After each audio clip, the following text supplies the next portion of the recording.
విశాఖను ఎక్కడికో తీసుకువెళ్లాల్సిన అవసరం లేదని, ముందు అప్పుల కోసం పెట్టిన తాకట్ల నుంచి ముఖ్యమంత్రి వైఎస్ జగన్ విడిపిస్తే చాలు, విశాఖను ఎకనామిక్ గ్రోత్ ఇంజిన్ గా మార్చి అభివృద్ధితో పరుగులు పెట్టిస్తామని చెబుతున్న ముఖ్యమంత్రి లూలు మాల్ను ఎందుకు వెళ్లగొట్టారు? హెచ్ఎస్బీసీని ఎందుకు పంపించేశారు? విశాఖ ఐటీకి ఎటువంటి సదుపాయాలు కల్పించకుండా ఎందుకు పడుకోబెట్టారు? స్టీల్ ప్లాంట్ ప్రైవేటీకరణకు అంగీకరించి అనుబంధ సంస్థలను ఎందుకు దెబ్బతీశారు? బంగారు బాతు లాంటి గంగవరం పోర్టులో ప్రభుత్వ వాటాలు ఎందుకు రెండో కంటికి తెలియకుండా కారు చౌకగా అమ్మేశారు? 1700 ఎకరాల కాపులుప్పాడ కొండపైన లక్షల కోట్ల పెట్టుబడులతో డేటా సెంటర్ కాకుండా పిచ్చి మొక్కలు ఎందుకు మొలుస్తున్నాయి వంటి వాటికి ముందు ముఖ్యమంత్రి సమాధానం చెప్పాలి.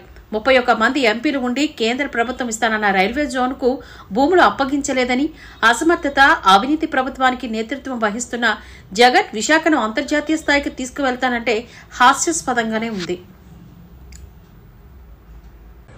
మీ యొక్క ఫార్మా కంపెనీ యజమానికి మీ తొత్తుకి దారాదత్తం చేశారు. ఎన్సీసీ భూముల్ని మీ మంత్రి కొట్టు సత్యనారాయణ సంస్థకి రాయించేశారు. ఆఖరికి రామారెడ్డి స్టూడియోని రియల్ ఎస్టేట్ వ్యవహారంగా మీరు వాటాలు పంచుకున్నారు. విస్తన్నపేటలో మీకు వాటాలు అందలేదా ముఖ్యమంత్రి గారు? ఇంకా ఏం మిగిలించారని చెప్పి విశాఖను ఉత్తరిద్దామని చెప్పి విశాఖలో కూర్చొని పరిపాలిస్తామంటున్నారు. మీరు వేల కోట్ల రూపాయలు ఆస్తుల్ని కూడగట్టి సియాసెట్ నిబంధన తొంగలో తొక్కి సముద్ర తీర ప్రాంతం అంతా కూడా వైసీపీ నాయకులు కబ్జా చేయలేదా? ఇంకా నిన్న ఇవాళ ముఖ్యమంత్రి అంటారు ఐకానిక్ సచివాలయం కడతారట. ఐకానిక్ సచివాలయం కట్టడానికి ఒక బస్ బేని, ఒక ఫ్లోటింగ్ మిస్త్రీ కట్టలేటువంటి అసమర్థుడు ఐకానిక్ సచివాలయం కడతారా? ఇన్నోవేషన్ సెంటర్ కడతారంటున్నారు. ఉన్న ఇన్నోవేషన్ సెంటర్లో ఉన్న కంపెనీలు కాస్త తరివేశారు, ప్రభుత్వ భవనానికి ఇచ్చేశాడు. ఇంకా కొత్తగా ఏంటి కడతారండి ఇన్నోవేషన్ సెంటర్? నాలెడ్జ్ ఇన్స్టిట్యూట్ పెడతారంటాడు. 5 ఏళ్లలో నిరుద్యోగులు బాగా పెంచేసి ఇప్పుడు ఇన్నోవేటివ్ నాలెడ్జ్ ఇన్స్టిట్యూట్ పెట్టి ఎవరికి మీరు నాలెడ్జ్ చెప్తారు? నిరుద్యోగులు ఇవాళ రాష్ట్ర వ్యాప్తంగా పెంచేసిన ఘనత ఈ జగన్మోహన్ రెడ్డిది కాదా? అబద్ధాలు ఆడడానికి ఒక హద్దు ఉంటుంది. ఉత్తరాంధ్ర ప్రజలు మంచివారు కాబట్టి, అమాయకులు కాబట్టి జగన్మోహన్ రెడ్డి నోటికి చూసినట్టు ఏది మాట్లాడుతుంటే అది వింటారనుకోవడం ఆయన అవివేకం. మనం చూసాం కొత్తగా స్టేడియం నిర్మిస్తారట. ఉన్న స్టేడియం ఏమిచ్చి ప్రైవేట్ వ్యక్తులు కట్టబెట్టేసి ప్రైవేట్ వ్యక్తులకు ఇచ్చేసి కొత్తగా స్టేడియం కడతాడు ఈయన. విశాఖలోని ఎంపీ భార్యకి బిడ్డకి ఇవాళ భద్రత లేదు, వాళ్ళకే రక్షణ కరువైపోయింది. తహసీల్దార్ని రియల్ ఎస్టేట్ వ్యవహారంలో హత్య చేశారు. గతంలో కంటే ఇప్పుడు విపరీతంగా దొంగతనాలు, దోపిడీలు, హత్యలు పెరిగిపోయి ఇంత జరుగుతున్నా జగన్మోహన్ రెడ్డి నిమ్మకి నీరెత్తినట్టున్నారు. ఇంకా జగన్ వస్తే విశాఖకి హత్యా రాజకీయాలు విరాజాండం చేస్తాయి. విశాఖ వాసులు, ఉత్తరాంధ్ర వాసులు భయభ్రాంతులు గురవుతారు. ఈ జగన్ కపట నాటకాన్ని ఉత్తరాంధ్ర ప్రజలు గుర్తుపెట్టుకోవాలి. బీసీ నాయకుల మీద, ఎస్సీ నాయకుల మీద కక్ష సాధింపు చర్యలు చేశారు. మాస్కడిని పాపానికి సుధాకర్ని అనేటువంటి వైద్యుడిని బలిగొన్నారు. వీళ్ళ విశాఖ వచ్చి విశాఖ వాసుల్ని, ఉత్తరాంధ్రని ఉద్ధరించేది. అసలు మేము ఒకటే అడుగుతున్నాం, ఇంకా విశాఖలోని ఈ జగన్మోహన్ ప్రభుత్వం కానీ, జగన్మోహన్ అన్నయ్య గారు కానీ ఏమి దోచుకోవడం మిగిలిందని చెప్పి అడుగుతా ఉన్నాం. ఏం వైజాగ్ విజన్ కాదు, విజన్ విజయవాడని, విజన్ కర్నూలని ఎందుకు పెట్టలేదు జగన్మోహన్ రెడ్డి గారు? మీరు ఆయనకి ఇష్టమైన కడపని కడప విజన్ గా ఎందుకు పెట్టలేదు? కేవలం విజన్ వైజాగ్ని ఎందుకు ఇవ్వాలా జగన్మోహన్ రెడ్డి 5 ఏళ్ల తర్వాత ఎన్నికలు సమీపిస్తున్న తరుణంలో దేనికి ఇప్పుడు విజన్ వైజాగ్ గుర్తుకొచ్చింది? కేవలం విశాఖలో ఉన్నటువంటి జగన్మోహన్ రెడ్డి 25,000 కోట్ల రూపాయల ఆస్తులు ఏదైతే కూడబెట్టాడో వాటిని కాపాడుకోవడానికి, ఇక్కడ వాళ్ళ అన్నయ్య దోచుకున్నవి దాచుకోవడానికి ఇక్కడ బాగా వేయాలనుకోవడం ఈ జగన్ దుర్మార్గమైనటువంటి ఆలోచన. ఉత్తరాంధ్ర జిల్లాలో తూర్పు కాపులు అధికంగా ఉన్న నియోజకవర్గంలో ఆ సామాజిక వర్గానికి చెందిన అభ్యర్థులకే ప్రధాన రాజకీయ పార్టీలు టికెట్లు ఇవ్వాలని డిమాండ్ చేస్తూ ఈ సమావేశానికి ముఖ్య కారణం ఉత్తరాంధ్ర జిల్లాలో తూర్పు కాపులు అత్యధికంగా ఉండే నియోజకవర్గాల్లో ప్రధాన పార్టీలు ఎమ్మెల్యే మరియు ఎంపీ టికెట్లను తూర్పు కాపులకు కేటాయించాలని డిమాండ్ చేయడం జరిగింది. ఈ సమావేశంలో రాష్ట్ర తూర్పు కాపు సంక్షేమ సంఘం ఉపాధ్యక్షుడు మజ్జి అప్పారావు ఈ సందర్భంగా మాట్లాడారు. ఉత్తరాంధ్ర జిల్లాలో దాదాపు 17 నియోజకవర్గాల్లో తూర్పు కాపులు అత్యధిక ఓటర్లని, తూర్పు కాపుల మనోభావాలను గౌరవించి రాబోయే సార్వత్రిక ఎన్నికల్లో వారి యొక్క అభ్యర్థులుగా తూర్పు కాపులను ప్రకటించాలని డిమాండ్ చేశారు. విశాఖ జిల్లాలో తూర్పు కాపులు క్రియాశీలక పాత్ర పోషించే పెందుర్తి, అనకాపల్లి, భీమిలి, చోడవరం, మాడుగుల, అదేవిధంగా విజయనగరం జిల్లాలో విజయనగరం నియోజకవర్గాల్లో తూర్పు కాపులకు కేటాయించాలని, లేని పక్షంలో తూర్పు కాపుల తీవ్ర వ్యతిరేకతను బలి కావాల్సి ఉంటుందని ప్రధాన పక్షాలను వారు హెచ్చరించారు. ఈ విశాఖపట్నం జిల్లాలో తూర్పు కాపులు ఎక్కువ మంది ఉన్నారు. ప్రత్యేకించి భీములపట్నంలో తూర్పు కాపులు ఎక్కువగా ఉన్నందున అక్కడ తూర్పు కాపులకి ముఖ్యమైనటువంటి పార్టీలు తూర్పు కాపులకి కేటాయించాలని ముఖ్యంగా కోరుతున్నాము. మరి అదేవిధంగా ఉత్తరాంధ్రలో విజయనగరం జిల్లాలో కూడా తూర్పు కాపులు అతి ఎక్కువగా ఉన్నారు. మరి అదేవిధంగా ప్రతి ఒక్కరికి కూడా మరి తూర్పు కాపులకి ప్రాధాన్యత ఉన్నటువంటి నియోజకవర్గాల్లో తూర్పు కాపులకి ఏ పార్టీ అయినా ఇవ్వక తప్పదని మేము రాష్ట్ర తూర్పు కాపు సంక్షేమ సంఘం తరఫున మేము మాట్లాడుతున్నాం. ఎందుకంటే ఏదో ఎక్కడుండో ఏ ఇతర జిల్లాల నుండి వచ్చినటువంటి నాయకులకి ఇవ్వడం అది కరెక్ట్ కాదు. మా సంక్షేమ సంఘం తరఫున ఏకదాటిగా మా తూర్పు కాపులకు ఇచ్చేటట్టుగా అయితే మేము గెలిపించి మీ అధ్యక్షుల వాళ్ళకి, రాష్ట్ర అధ్యక్షుల వాళ్ళకి మేము అప్పచెప్పగలిగే శక్తి, ధైర్యం ఉన్నటువంటి తూర్పు కాపుల్లో ఆ సమర్థత ఉండేదని మా సంఘం తరఫున చెప్తున్నాం. దయచేసి మీరు అర్థం చేసుకుని ఈ విషయాలని ప్రభుత్వం దృష్టికి మరి పార్టీ నాయకులకి చేరేటట్టు చేస్తారని ఈ ప్రెస్ ప్రతినిధులందరినీ కోరుతూ ఇక్కడ ఈ ప్రెస్ క్లబ్ లో ముఖ్య ఉద్దేశంతో పెట్టడం జరిగింది. మరి మిగిలిన విషయాలు మా కార్యదర్శి గారు, రాష్ట్ర కార్యదర్శి చెప్తారు. గట్టిగా మా అసమిత్రులకు నా హృదయపూర్వక అభినందనలు తెలియజేసుకుంటూ, నా పేరు మంత్రి రమణమూర్తి. నేను తూర్పు కాపు సంక్షేమ సంఘం రాష్ట్ర కార్యదర్శి.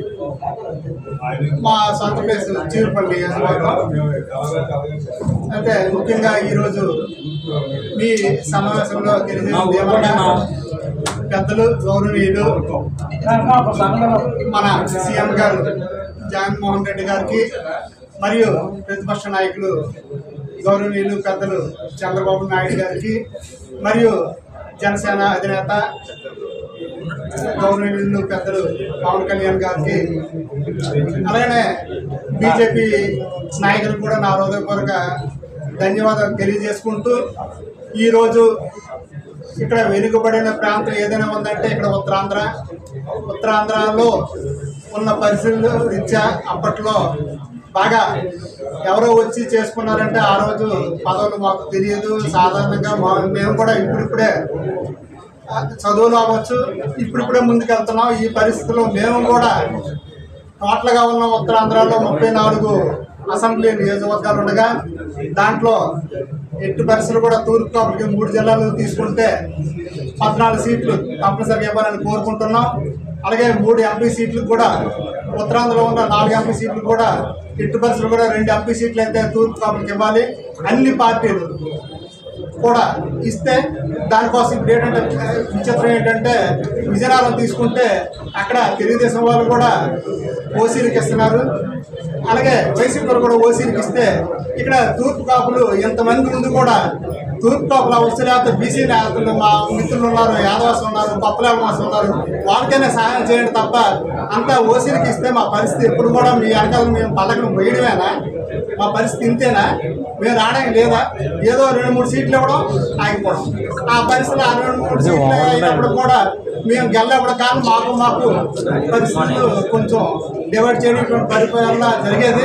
ఈసారి మాత్రం ఎట్టి పరిస్థితులు కూడా కొన్ని ఎమ్మెల్యే ఎంపీ సీట్లు వచ్చి అలాగే నీళ్ళు అవ్వచ్చు తూర్పు ఇచ్చి అలాగే చీర్పు నియోజకవర్గానికి ఇంకా ఓసీ నుంచి వచ్చి అక్కడ ఎవరో వ్యక్తి పోటీ చేస్తారంటే అక్కడ తూర్పు కాపులు 1,20,000 ఓట్లు ఉన్నాయి, అక్కడ 2,03,000 ఓట్లు కూడాను.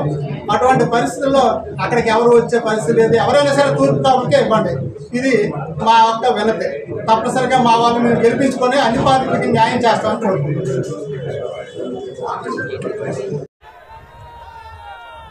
కులాలన్నీ ఉన్నాయి బీసీల్లో కూడా.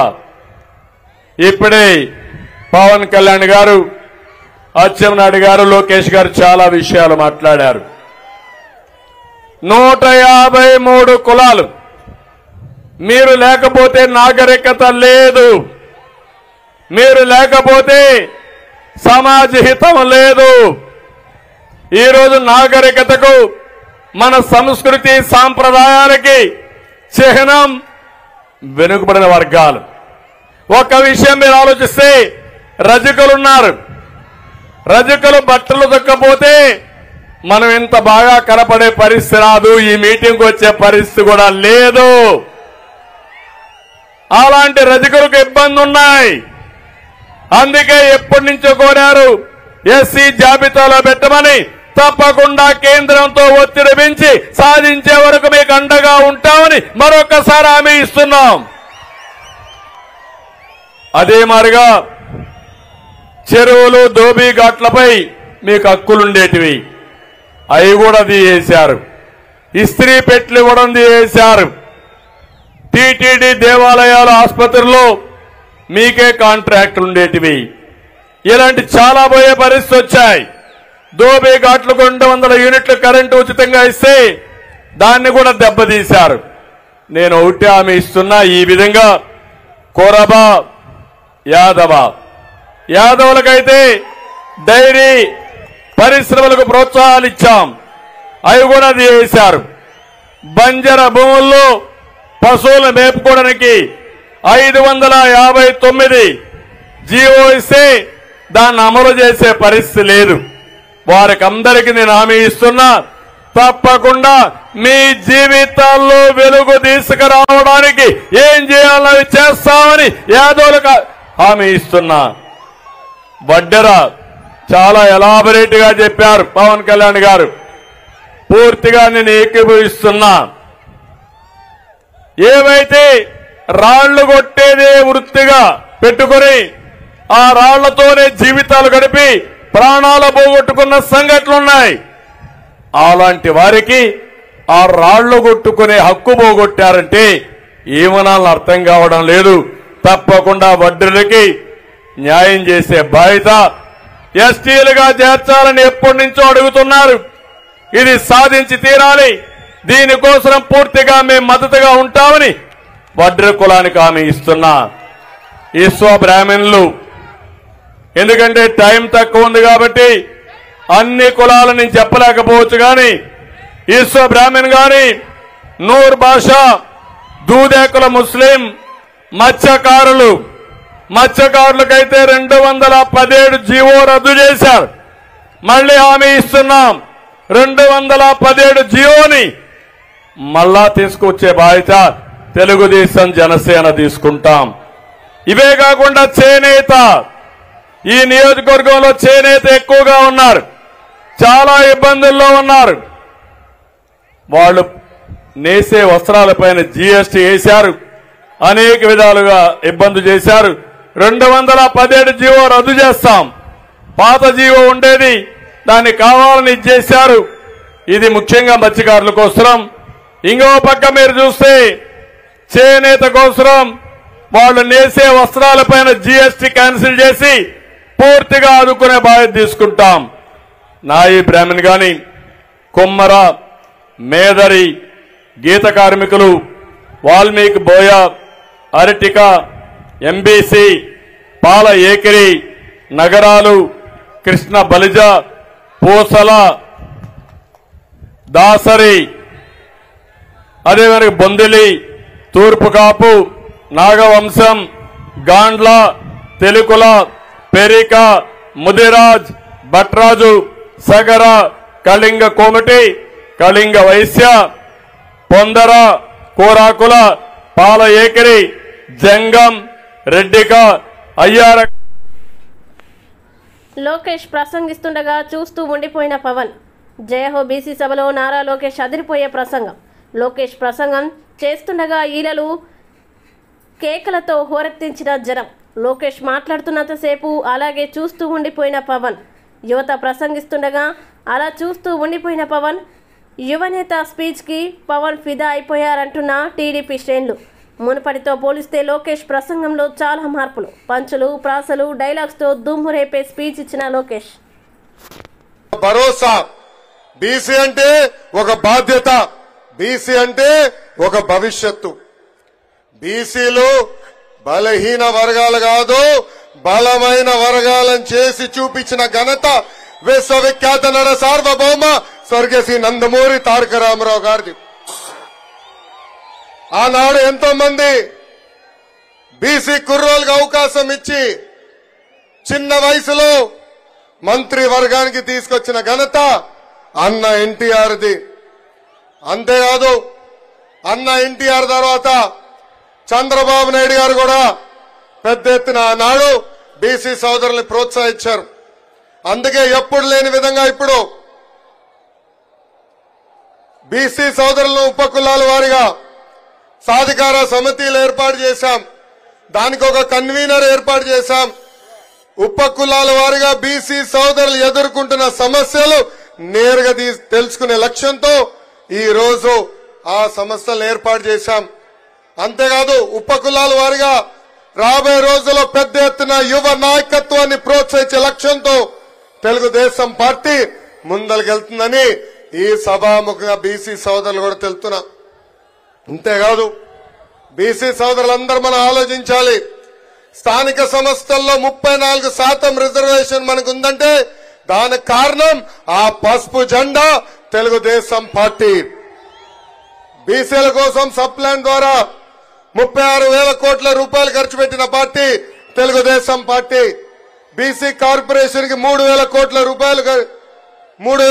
రూపాయల నిధులు కేటాయించి 4,20,000 మంది మన బీసీ సోదరుల నుంచి పేదరికం నుంచి బయటికి తీసుకొచ్చిన పార్టీ తెలుగుదేశం పార్టీ.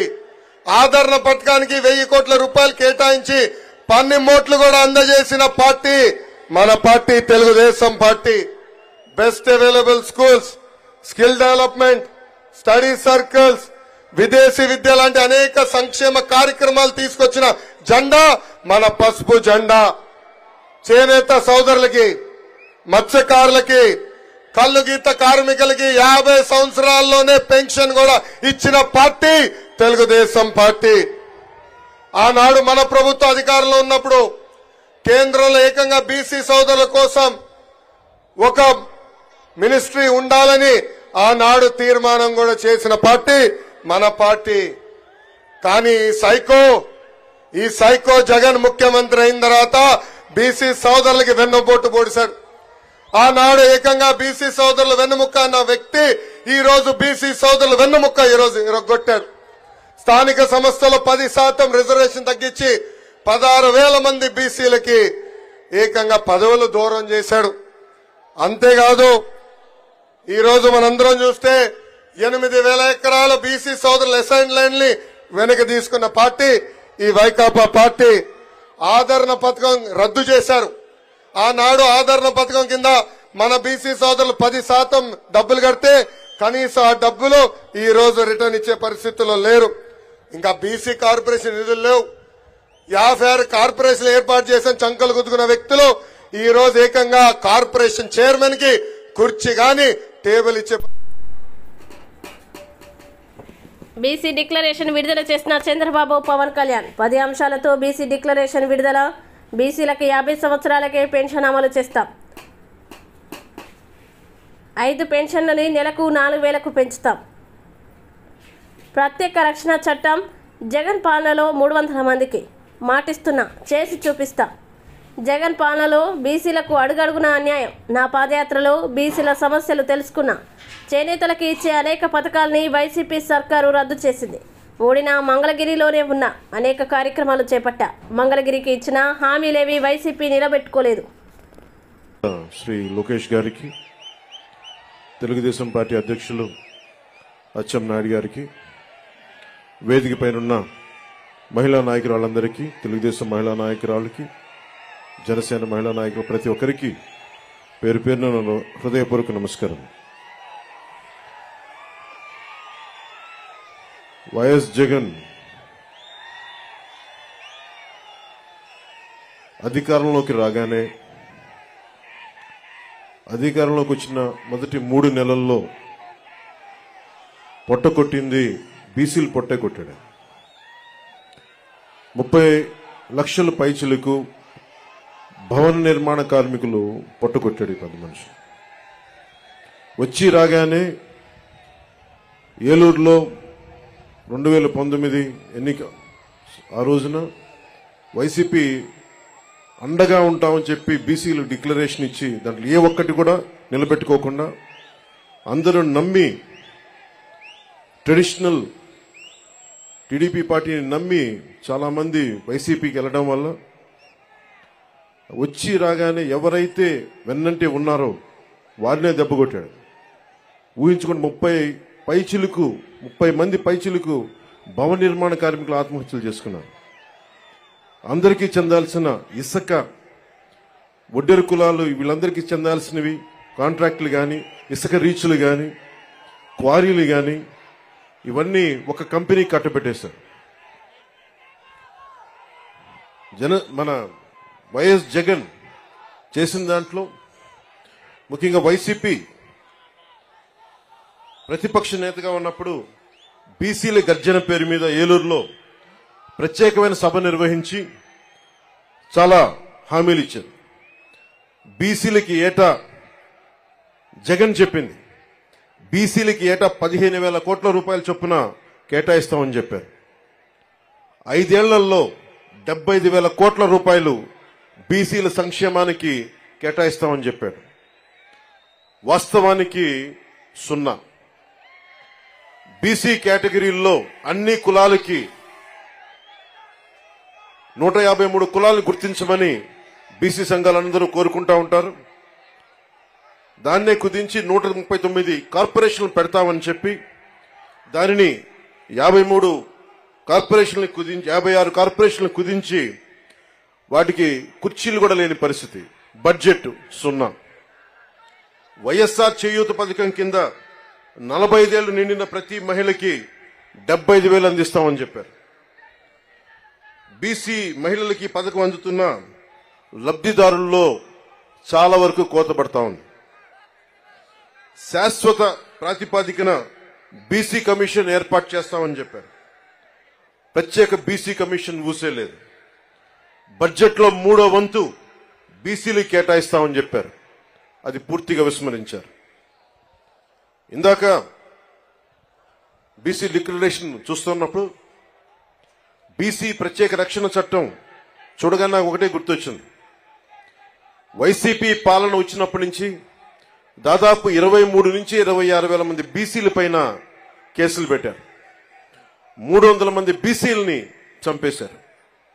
ఇక అచ్చెన్నాయుడు గారు లాంటి బీసీ నాయకుల మీద ఎలాంటి దాడులు జరిగినాయో, ఇక ఎస్సీల మీద ఎలాంటి దాడులు జరిగినాయో అందరికీ తెలుసు. ముఖ్యంగా ఈరోజు బీసీ సభలో కాబట్టి ప్రత్యేకంగా బీసీ నేను సంఘటనలు చెప్తా ఉన్నాను. ఇందాక సోదరులు లోకేష్ గారు చెప్తున్నట్టుగా గుంటూరు జిల్లాలో జరిగిన సంఘటన, పాపం అమర్నాథ్ గౌడ్ అక్కని ఏడిపిస్తా ఉంటే అడ్డుకున్నందుకు వైసీపీ నాయకులు చెరుకు తోటలోకి తీసుకెళ్లి పెట్రోల్ అంటించి